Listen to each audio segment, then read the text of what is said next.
Cáncer de tiroides. Es el tema que vamos a tratar hoy. El cáncer de tiroides tiene su origen en las células epiteliales de la glándula tiroides. Se excluyen, por tanto, los tumores no epiteliales, como los linfomas o los sarcomas, y también las metástasis de tumores como pueden ser renales, pulmonares o mamarios, cuya frecuencia además está presentada en orden decreciente de frecuencia, pero además es muy baja. Entonces, el cáncer de tiroides se va a originar en las células de la glándula tiroides de tipo epitelial, decíamos células foliculares, las células de Hurtel o las células parafoliculares. Las células foliculares son las que producen las hormonas tiroideas y dan origen al cáncer diferenciado de tiroides, papilar y folicular, y al cáncer anaplásico o indiferenciado. Las células oxífilas dan origen al carcinoma de células de Hurtel, que es una variante del carcinoma folicular. Las células parafoliculares o células C son las que producen calcitonina y dan origen al cáncer medular de tiroides. En cuanto a la incidencia, tenemos que el cáncer de tiroides es del 0,5 a 1% de los cánceres que pueden afectar al ser humano, pero corresponde al 2% de las enfermedades de la glándula. Y acá sí es muy importante que es la neoplasia endocrina maligna más frecuente el cáncer de tiroides, con un 90% del total. Y la relación mujer-hombre es 4:1. Vamos a ver que todos los tipos de cánceres de tiroides son más frecuentes en el sexo femenino. Su incidencia ha aumentado en los últimos años y eso es consecuencia del sobrediagnóstico que hay de la entidad microcarcinoma. ¿Sí? Microcarcinoma se define, tiroideo se define como aquel cáncer de tiroides menor de 10 milímetros en su eje mayor. Este aumento o este sobrediagnóstico es consecuencia del mayor uso de los métodos imagenológicos, sobre todo la ecografía de cuello, una sobreindicación de estudios ecográficos de cuello, y nos plantea el problema de que se identifican nódulos muy pequeñitos que no tienen indicación quirúrgica o no tendrían indicación quirúrgica en su mayoría, pero es todo un problema. Eso ha llevado también a un aumento de la cirugía, porque también aparece el miedo al cáncer, etcétera, entre otras situaciones que a veces terminamos realizando una cirugía que estrictamente quizás no deberíamos haber realizado. Bien, pero eso es todo un tema, de debate. Pero lo que sí señala que este aumento de la incidencia no tiene una traducción en lo que es la sobrevida del paciente es que, el aumento de la incidencia es que la mortalidad por cáncer de tiroides se mantiene estable, ¿sí? La cifra de Estados Unidos señalan que son 0,5 cada 100.000 habitantes al año en Estados Unidos la mortalidad por cáncer de tiroides, y eso se mantiene estable. O sea, si bien ha aumentado la incidencia de la enfermedad, esta no presenta un cambio en la mortalidad. Bien, en cuanto a la prevalencia, aumenta con la edad, los nódulos palpables, tenemos que del 4 al 7% de la población adulta van a estar en nódulos, van a ser benignos en su mayoría, aunque pueden ser malignos. El porcentaje de nódulo tiroideo puede ser maligno con la entidad de nódulo tiroideo solitario, o sea, cuando es un nódulo único, está entre el 5 y el 12% y baja al 3% cuando tenemos nódulos múltiples. En cuanto a la clasificación del cáncer de tiroides, hay diferentes clasificaciones. Una muy sencilla es la que presentamos, y los clasificamos en bien diferenciados y mal diferenciados.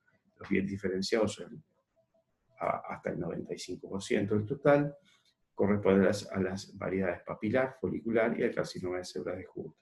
Y los mal diferenciados son el medular y el carcinoma anaplásico de tiroides o indiferenciado.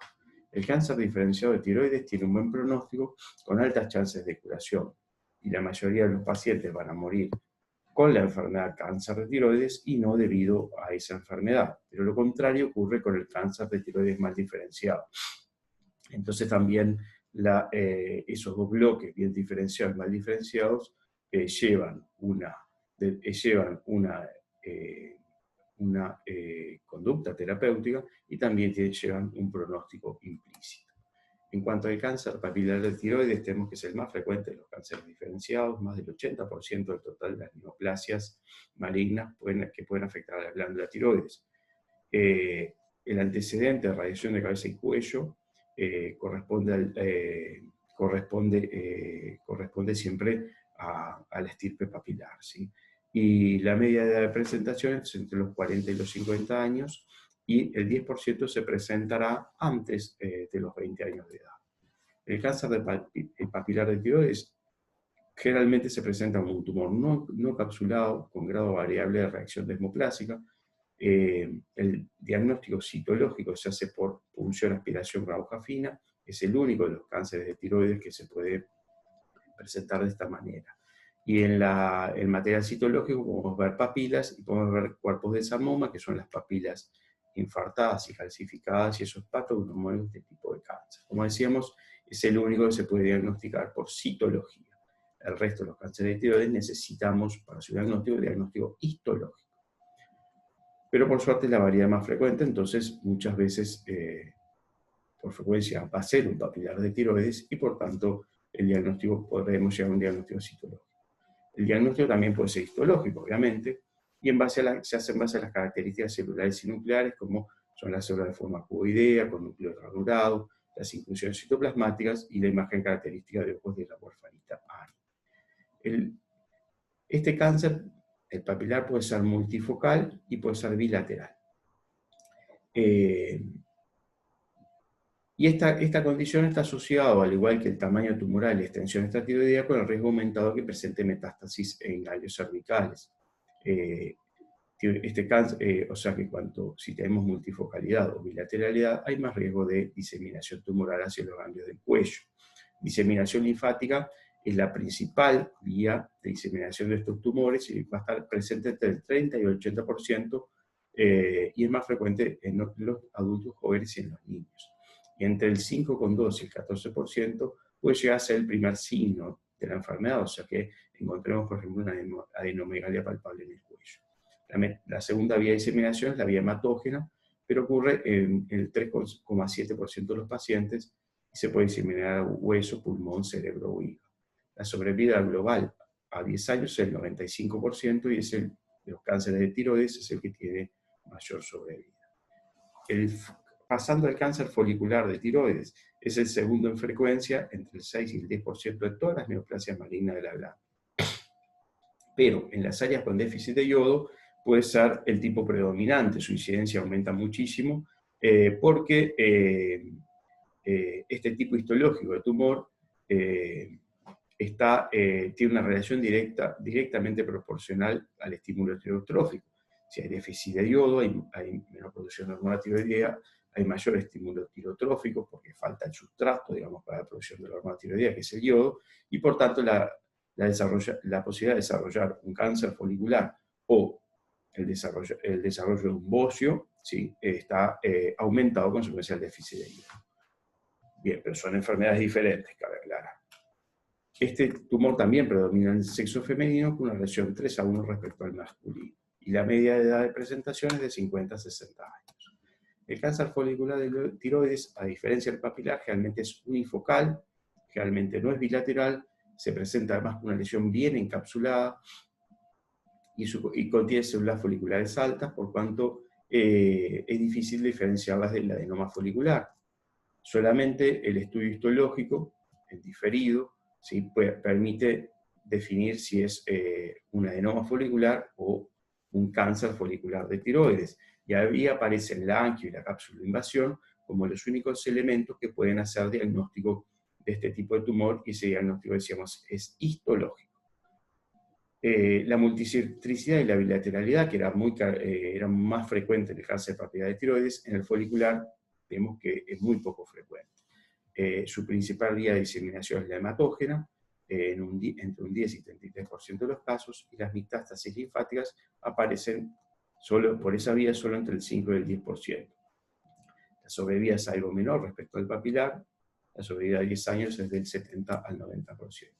El carcinoma de células de Hürtel se origina en las células oxífilas de la tiroides, tiene un comportamiento más agresivo que el cáncer folicular, ya que invade localmente y se disemina más rápidamente a los ganglios cervicales, o sea que es más infiltrante y además tiene una diseminación linfática precoz. Predomina el sexo femenino con una relación 4:1 respecto al masculino, la media de edad de aparición es los 55 años. y su incidencia es del 2 al 6% de todos los cánceres diferenciados de tiroides. El carcinoma de célula de Hürtel generalmente es unifocal en el 90% de los casos, y también se define por la presencia de angio y o cápsulo invasión, y por tanto su diagnóstico también es histológico. Al momento del diagnóstico, en 18% de los casos va a presentar una extensión extratiroidea, metástasis ganglionar en un 25% y metástasis a distancia en un 15%. O sea que cuando decimos extensión extratiroidea, quiere decir que invade estructuras peritiroideas. El carcinoma de células de Hürtel tiene una pobre respuesta al yodo, entonces, ya que solo el 10% va a concentrar el yodo radioactivo, mientras que los papilares y los foliculares lo hacen hasta el 80% de los casos. La tasa de recurrencia es mayor y tiene un pronóstico peor comparado con el papilar y el folicular, y la mortalidad, vemos que a medida que aumenta el tiempo después del tratamiento del cáncer, aumenta la mortalidad. El cáncer medular del tiroides. Ya pasamos ahí a uno de los mal diferenciados. ¿Sí? Es el 4 al 5% de todos los cánceres que pueden afectar a la glándula tiroides, y puede ser esporádico, como se ve en el 75% de los casos, o puede estar vinculado a síndromes endocrinos hereditarios, y es el 25% restante. Puede tratarse de una neoplasia endocrina múltiple, los MEN2A o los B, o puede ser un cáncer medular de tiroides familiar no vinculado a neoplasia endocrina múltiple. El proto-oncogen-RET siempre hay que buscarlo, en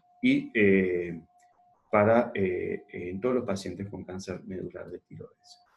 Que puede ser multifocal o unifocal. Los multifocales es más frecuente que esté asociado a los síndromes familiares y aparecen a una edad más temprana, entre los 30 y los 40 años de edad, mientras que el multifocal generalmente se asocia a la forma esporádica y aparece entre los 50 y los 60 años. La relación mujer-hombre, 1,4 a 1. Generalmente estos nódulos van a estar topografiados cerca de los polos de la glándula, de los polos superiores, porque ahí es donde hay mayor concentración de las células parafoliculares. La hiperplasia de las células foliculares es una entidad que, si se encuentra, es precursora del cáncer medular, se la señala como tal. Son lesiones no encapsuladas, mal definidas, con células en uso y redondeadas, y están separadas por tabiques fibrosos y sustancia amiloide. La sustancia amiloide, la presencia, digamos, por ejemplo, en una citopunción y su estudio histoquímico, nos puede poner en la pista de que estamos ante un cáncer medular y disparar los otros métodos diagnósticos. ¿Sí? Bien. El cáncer medular de tiroides tiene diseminación metastásica antes de alcanzar los 2 centímetros, a ganglios cervicales y mediastinales superiores, que son los más frecuentemente comprometidos. Se dice que los tumores mayores de 0,5 centímetros, o sea 5 milímetros, en un 50% de los casos ya van a tener una diseminación a ganglios cervicales. Y de ahí que la jerarquía, digamos, del diagnóstico de cáncer medular de tiroides, pues lleva implícito, como vamos a ver, el vaciamiento cervical central del cuello, además de la tiroidectomía total, como su tratamiento, como mi tratamiento mínimo, digamos.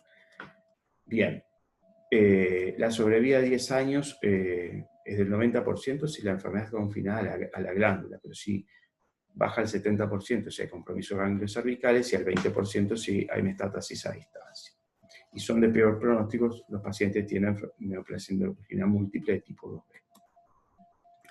Bien, cáncer anaplásico de tiroides es el más agresivo y letal de los cánceres de tiroides. Es más, algunos autores dicen que es uno de los tumores más agresivos que puede afectar al ser humano.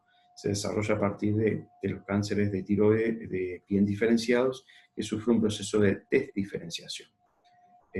Bien, es el 1 al 2% de todos los cánceres diferenciados de tiroides, con un pico de incidencia de los 70 años. Y la relación mujer-hombre es de 1,5 a 1. Generalmente se presenta como una masa cervical de rápido crecimiento, no a forma angular, es rápidamente invasivo. Como dicen los viejos semiólogos, uno lo ve crecer al tumor. El 90% se los pacientes ya va a presentar al momento del diagnóstico invasión de estructuras peritiroideas y metástasis a ganglios de cuello. Y 20 a 50% podrá presentar además metástasis a distancia, lo más frecuente a pulmón. Son tumores no encapsulados con extensas áreas de necrosis, índice metótico elevado, pleomorfismo nuclear e hipervascularización. Estos cánceres no responden a la terapia hormonal supresiva y no captan iodo radioactivo y tienen una pobre respuesta a la radioterapia. Por tanto, como se desprende de esto, realmente tenemos muy poca cosa que ofrecerle al paciente con una intención pretendidamente curativa. Y raramente pueden ser tratados con cirugía. Generalmente cuando hacemos el diagnóstico, ya la cirugía podría ser paliativa de algún compromiso de la vía aérea para hacer una traqueostomía, por ejemplo, o de la vía digestiva hacer una gastrostomía, pero no muchas cosas más. El 90% de estos cánceres mueren, de estos pacientes, mejor dicho, va a morir entre los 6 meses de realizado el diagnóstico, y, como decíamos, por obstrucción de la vía aérea, por invasión tumoral, ¿no? La sobrevida a 5 años es al año de diagnosticados del 5% y cae al 1% a los 5 años. Cuanto a la presentación clínica de los cánceres de tiroides, generalmente son asintomáticos, ¿sí? Podemos evidenciar un nódulo palpable, ¿sí? Eventualmente visible en un examen clínico, ¿sí? El diagnóstico puede ser por una adenomegalia cervical, ¿sí? Y también puede corresponder a una masa cervical palpable en carcinoma anaplásico.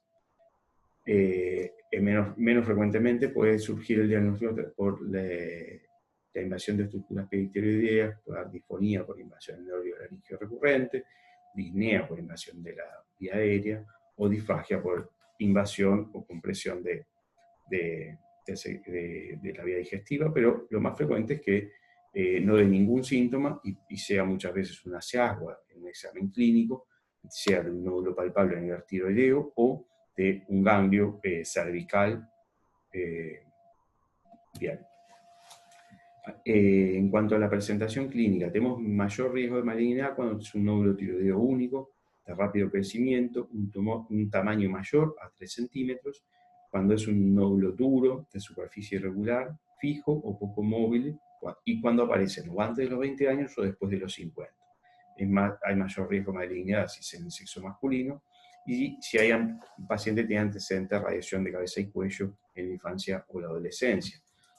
Esto que uno siempre lo lee, forma parte del concepto terapéutico de hace muchos años del tratamiento del acné, que era la radioterapia, y después se vio que, sobre todo por el efecto en la glándula tiroides, el aumento de la incidencia de los cánceres de tiroides fue que se abandonó. En los métodos de estudio, bien, vamos a utilizar la ecografía, la punción de aspiración con aguja fina, la dosificación de hormonas tiroideas T3, T4 y TSH. Realmente con eso ya completamos nuestra valoración diagnóstica. Puede tener indicación la tomografía de cuello y eventualmente también la tomografía del tórax para ver el sector, sobre todo para ver el mediastino y la posibilidad de que haya ganglios en esa topografía. La resonancia la pusimos aparte porque tiene alguna indicación en alguna situación puntual, pero no es un estudio ni de primera ni segunda línea. Bien, la ecografía de cuello, bien. Es un estudio con alta sensibilidad y especificidad para el diagnóstico del nódulo tiroideo y también para valorar su naturaleza. Nos va a decir la localización de la glándula tiroides y qué relaciones tiene con las estructuras peritiroideas. Nos va a dar la medida, o sea, las dimensiones de los lóbulos y del istmo. Eso nos permite, sabemos que más o menos las dimensiones normales son entre 50 milímetros por 20 por 20 milímetros para la dimensión de cada lóbulo, que nos permite el cálculo del volumen máximo de la glándula, que va a ser, el máximo normal será de 20 centímetros cúbicos, y hablamos de bollo por encima de 40. También nos va a dar nociones del aspecto ecográfico del parénquima, si es homogéneo, si es irregular, la presencia de nódulos, si son sólidos o sólido-quísticos, son más sospechosos de ser malignos que si son quísticos. También nos da las características del nódulo, nos da el patrón de vascularización glandular, y ahí entra lo que es la clasificación de Messina, que se ve con el efecto Doppler, y nos interesa sobre todo el tipo 3 de mesina con vascularización central aumentada o neovascularización, que es el que tiene es el que orienta a malignidad, ¿sí? No debe poner la sospecha de que puede tratarse de este patrón tipo 3 de mesina, puede tratarse de un cáncer de tiroides, ¿sí? También, obviamente, va a informar si hay ganglios linfáticos aumentados de tamaño y nos puede también guiar para la realización de una punción de aspiración con aguja fina. Las características ecográficas de los nódulos pueden ser de benignidad o de malignidad. Las sugestivas de malignidad es cuando tenemos un nódulo hipocogénico, sin halo, ecogénico perinodular, de contornos mal definidos o claramente infiltrativo, cuando hay evasión extractiloidea de cualquier tipo, si hay presencia de microcalcificaciones y si hay neovascularización central o tipo 3 de mesina. Y las características de benignidad son lo contrario, obviamente, y aparece después la clasificación que tenemos que empezar a utilizar, que es la clasificación TIRADS, ¿sí? La clasificación TIRADS, de acuerdo al aspecto del nódulo, le va a ir asignando un puntaje, y los tipos 4, 5 y 6 nos van a señalar que estamos ante un cáncer, ante un nódulo que es sospechoso ser maligno, siendo el tipo 6 el cáncer ya confirmado, ¿sí? Pero la indicación quirúrgica, los TIRAS del 4 al 6, van a estar pesando o asignando, mejor dicho, la indicación quirúrgica. En cuanto a la punción con aguja fina, ¿sí? O sea, el estudio citológico se va a hacer del nódulo y de las adenomegalias. Si en una adenomegalia cervical encontramos células tiroideas, eso ya nos está señalando que es un ganglio metastásico, y nos está señalando que tenemos un cáncer de tiroides, y nos está señalando la conducta quirúrgica, tanto sobre la glándula tiroides como sobre ese ganglio, que habrá que hacer el vaciamiento del compartimiento cervical donde ese ganglio está emplazado. Bien, nos informa si es un citograma escoloide, si es de tipo epitelial, de tipo quistificación, inflamatorio o de aspecto linfomatoso. Y ahí surge la clasificación citológica de Bethesda, que va del 1 al 6, y a medida que avanzamos en la escala, hay mayor riesgo de malignidad. Y al igual que con el TIRAS, los tipos 4 al 6 también están asignando la indicación quirúrgica, porque ahí son cualquiera de esos tipos, 4 o 5, pues van aumentando la sospecha de que sea maligno, y el 6 es el cáncer confirmado. Las hormonas tiroideas normalmente deberíamos contar con T3, T4 y TSH, que se llama el perfil tiroideo. Por una cuestión de costos, muchas veces se hace solo la TSH, si esta es normal, no se hace ni T3 ni T4. Los cánceres generalmente en su totalidad van a estar en eufunción tiroidea. La tomografía vamos a solicitarla para los bocios grado 3 y 4, cuando hay compresión traqueal o compresión esofágica, cuando hay un bocio plongeant, o sea, un bocio con un componente endotorácico, cuando hay elementos de evasión extratiroidea, que eso nos lo va a mostrar la ecografía, o lo podemos sospechar en el examen clínico semiológico si tenemos un tumor fijo, alguna estructura peritiroidea. Cuando tenemos un carcinoma infiltrante, también con el mismo comentario.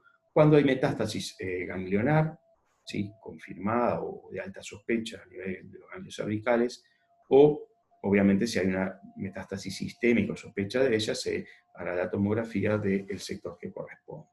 El centroidiograma tiroideo no se utiliza para el cáncer de tiroides, pero sí si nosotros tenemos nódulos o un bocio hiperfuncionante. Si tenemos hiperfunción, generalmente, casi en la totalidad de los casos, se puede excluir el cáncer de tiroides. Sí. La tiroglobulina. Bien, la tiroglobulina se utiliza para el cáncer diferencial de tiroides, pero no para el preoperatorio. Se utiliza así para el seguimiento en el postoperatorio, hay que hacer una curva de tiroglobulina, porque es un marcador de actividad biológica. Si tenemos tiroglobulina elevada, señala que en algún sitio del organismo hay células tiroideas, porque son las únicas que la producen. Y si nosotros ya tratamos a nuestro paciente, ya realizamos nuestra tiroidectomía total por un cáncer, y tenemos niveles de tiroglobulina detectables, señala que en algún sitio de la economía hay células tiroideas, por tanto estamos hablando de alguna metástasis que hay que ir a buscar. La tirocalcitonina se utiliza para el cáncer medular de tiroides. ¿Sí? También es para el seguimiento postoperatorio como marcador de actividad biológica y le caben las mismas consideraciones que la tiroglobulina. La tiroglobulina es para los cánceres de tiroides, de tipo papilar, folicular, y la tirocalcitonina para los cánceres medulares. Bien, si nosotros tenemos sospecha que puede ser un cáncer medular de tiroides, hay que dosificarla también en el preoperatorio, lo mismo que el SEA. También el preoperatorio, si sospechamos un cáncer medular, y también el SEA para el seguimiento, ambos en curva junto con la calcitonina. Después vamos a pedir el calcio, fósforo y PTH para lo que es el metabolismo fosfocálcico, valorarlo en el preoperatorio, por la posibilidad de que haya un hipoparatiroidismo secundario después de la tiroidectomía. Necesitamos una radiografía de cuello, frente y perfil, sobre todo para ver si hay desviaciones del eje visceral, el eje visceral, sobre todo de la tráquea, ¿sí? Bien. Y después vamos a pedirle al otorrino que haga una laringoscopía indirecta para la motilidad de las cuerdas vocales. Muchos pacientes tienen una hipomotilidad o incluso una parálisis de una cuerda vocal, pero eso es constitucional y eso tiene un valor médico legal si en el postoperatorio hay cambios en la voz. Bien, la estadificación. Se utiliza el TNM para el resto de los tumores y en su octava edición, que es del año 2016. Los cánceres diferenciados, hay 3 estadificaciones, una para los cánceres diferenciados, uno para los cánceres medulares y uno para los anaplásicos. Los cánceres diferenciados se dividen a su vez en los pacientes menores de 55 años y los pacientes mayores de 55 años. Hasta el 2016, el punto de corte para los diferenciados eran los 45 años. Y acá tenemos, en estas 2 tablas, el TNM para los cánceres diferenciados de tiroides. Y ahí tenemos, para los menores de 55 años, tenemos 2, estadio 1, estadio 2, estadio 1. El estadio 1 corresponde a todo, cualquier tipo de tumor, cualquier ganglio que haya, ¿sí? O sea, el T y el N, y el estadio con M0. El estadio 2 corresponde a los M1, o sea, con metástasis a distancia. Para el cáncer diferenciado de tiroides en mayores de 55 años, el estadio 1 se define por el tamaño tumoral, el estadio 2 empieza a definirse por la presencia de ganglios, ¿sí? Pero también tenemos que, también se puede definir por el tamaño tumoral, cuando es un T3, o sea, mayor de 4 centímetros, o cuando empieza a haber compromiso de estructuras peritumorales. El estadio o paratumorales, o sea, más alejadas.